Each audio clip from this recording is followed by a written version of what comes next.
ఆ రోజు ఈ రోజు చెప్పింది అదే చెప్తున్నాం. ఇన్వాలిడ్ ఓటు వ్యాలిడ్ కాకుండా చూడండి, గట్టిగా నిలబడండి అని అన్నాం. వ్యాలిడ్ ఓటు ఇన్వాలిడ్ కాకుండా చూడమని అన్నాం. అలాగే చంద్రబాబు లాగా ఆయన అప్పుడు సీఈఓను బెదిరించినట్టు మేము ఎక్కడా బెదిరించలేదు. ఫిజికల్గా ఎవరిని థ్రెటన్ చేయలే, అలాంటి దానికి పాల్పడలా.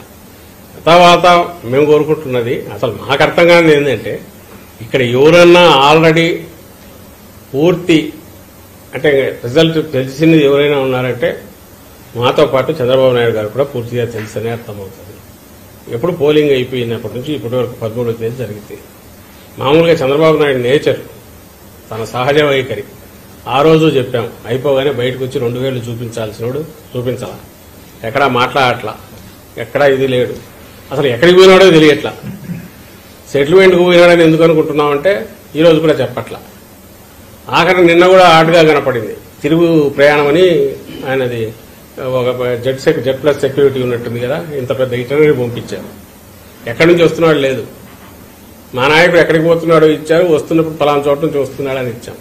ఎందుకంత దాపరికమో తెలియదు. ఆ వచ్చిన తర్వాత కామ్గా లోపల ఉన్నాడు. అంటే తెర వెనుక ఏదో ప్రయత్నాలు చేసుకుంటున్నారు తప్ప బయటకు వచ్చి ఎలాంటి ఇది ఆయన చేయట్లా. సో ఆయనకు తెలుసు ఇది వచ్చేది కాదు, అయిపోయింది అని తెలుసు. సెటిల్ ఈలోగా సర్దుకోవాల్సినవి ఉంటే ఆ ప్రయత్నాల్లో ఉన్నాడేమో అని ఆయన మీద డౌట్ వస్తుంది.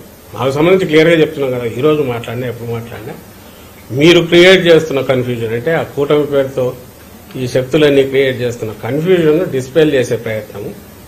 ఏం బాగాలేదు, పర్లేదు, అంతా బాగుంది, బ్రహ్మాండంగా వస్తున్నాము, చాలా కంఫర్టబుల్గా ల్యాండ్ స్లైడ్ దీంతో రాబోతున్నాము, దాంట్లో ఎలాంటి ఇది డౌట్ లేదనేది మా కార్యకర్తలకు, అభిమానులకు, జగన్మోహన్ రెడ్డి గారిని నమ్ముకున్న అట్టడుగు వర్గాలందరికీ భరోసా ఇవ్వడానికి మాట్లాడుతున్నాం. సార్, క్రిమినల్ ఆలోచనతో సర్వే చేయించారు టీడీపీ అంటుంది. ఏదైనా అనుకోవచ్చు, అలా అనుకోవచ్చు. ఇప్పుడు మేము అనట్లా బీజేపీ దానికోసం అని చెప్పి మేము అనేదానికి ఆధారాలు చూపుతున్నాం.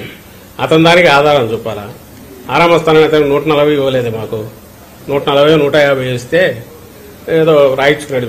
బీజేపీ 400 కదా చేసుకున్నట్టు వీళ్ళు రాసుకున్నారు.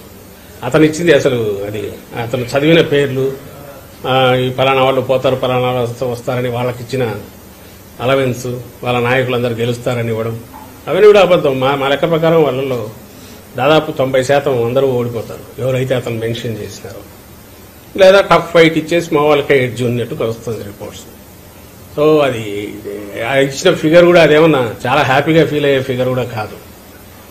బట్ ది మోస్ట్ కన్జర్వేటివ్ అని అతనే చెప్పాడు కాబట్టి నేను అందుకే ఏమంటున్నా అంటే అది ఓన్లీ ట్రెండ్ను మాత్రమే సూచిస్తుంది. We will come out with figures will be so high that first time positive vote అనేది యాంటీ ఇన్కంబెన్సీ బదులు ప్రో ఇన్కంబెన్సీ అనేది బాగా బలంగా కొట్టొచ్చినట్టు ఈ ఎలక్షన్ లో కనపడుతుంది.